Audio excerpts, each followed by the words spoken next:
Fala, tropa! Já pediu a forneria original? Não! Os melhores recheios e as pizzas mais recheadas você encontra aqui. Link na descrição. Vral!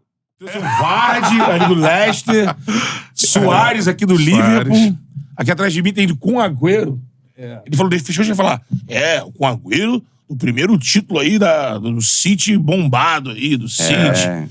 Agora, o seguinte, Paulo. Primeiro, assim, você... eu acho que as pessoas podem admitir coisas legais que fizeram, assim.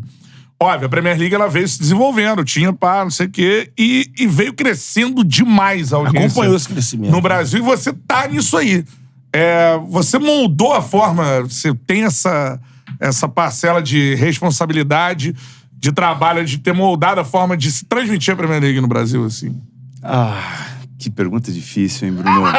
Mas assim, eu acho que eu colaborei com respeito por aquilo que eu tava levando ao ar. Sim. Né?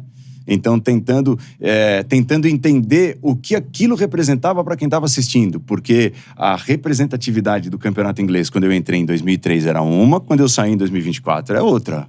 Né? Então, assim, no começo, por exemplo, por que o campeonato inglês era uma dúvida? Porque quem buscava o futebol internacional da nossa não, você é muito mais jovem que eu, geração de moleques, queria principalmente ver o brasileiro jogando lá fora. Porra, eu no final da década de 80, 90, quando o Ronaldo Fenômeno jogava no Barcelona e fazia o que fazia, quando o Romário jogava no PSV e fazia o que fazia, quando a gente tinha o privilégio de vê-los, a TV Cultura em São Paulo comprou o campeonato alemão, eu me lembro de ver o Jorginho, lateral direito, brilhar no Bayern de Munique, era um orgulho pra nós. Nosso representante lá. Campeonato italiano, né? O campeonato italiano nem se fala, né? O Careca no final da década de 80, com o Maradona e tudo. Só que isso vai mudando, porque fica mais fácil o acesso à informação, as TVs passam a transmitir mais os campeonatos, inglês, espanhol, alemão, italiano, os 4, e depois até outros, Champions League, Liga dos Campeões. E essa nova geração é uma geração que cresce... não importa se tem brasileiro ou se não tem. Eu gosto daquele jogo, daquele time, daqueles jogadores, independentemente da nacionalidade deles. Então, com o passar dos anos, eu fui tentando entender o quanto isso era importante e estava mudando. E o campeonato inglês cresce por isso. Porque o campeonato inglês, ele teve sempre, quase sempre, pouca tradição de brasileiros, né? O Mirandinha, ponta direita, foi o primeiro em 1987 a jogar no Newcastle.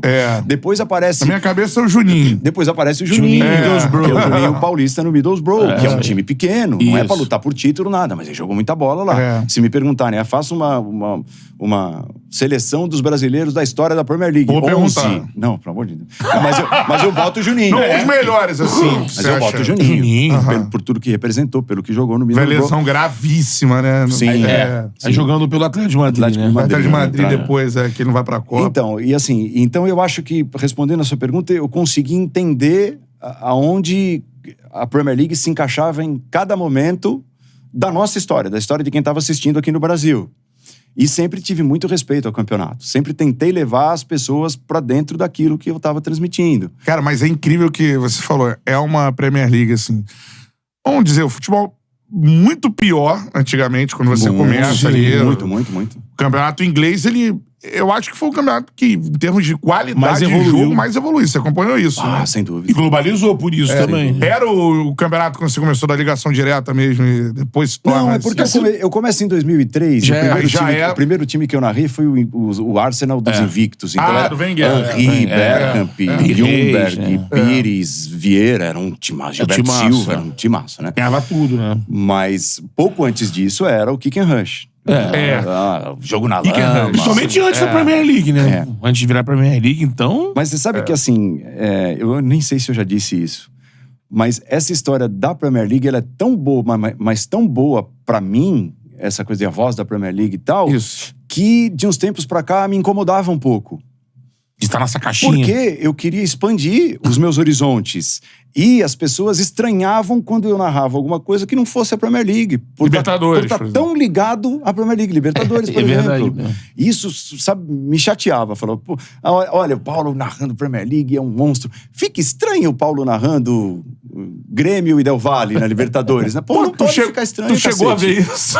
Sim, no começo, as pessoas estranhavam. Cara, a galera fala de tudo, cara. De tudo. E acham de tudo. ligações, assim. Então, assim, ser a voz da Premier League foi muito bom, tem toda essa coisa. O campeonato é espetacular. É isso. A gente teve uma certa colaboração no que hoje o campeonato representa com as pessoas e tudo. Mas, no final, tava me incomodando essa história. Porra, eu agora não sou mais narrador de futebol, não sou mais narrador esportivo, sou narrador de Premier League. Porque eu vou narrar um outro campeonato e um ou outro pode achar estranho. É lógico, a rede social representa muito pouco perto do todo. Pra gente entender isso demora um pouco, né? Pô, eu demorei. Só que tem muito impacto, né? Você olha ali uma galera no Twitter e tudo mais. Assim, e outra coisa. No chat, né? Parece que é todo mundo Exatamente. tá no chat. Isso. Você pega a evolução da Premier League, né? De um campeonato que era ali...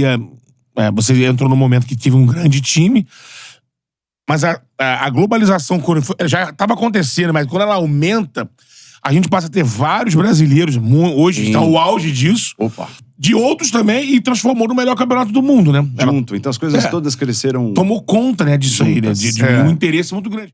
Fala, Charludo! Gostou desse corte que você acabou de assistir? Se inscreve no canal aí, dá essa moral pro Charla aí. Vral!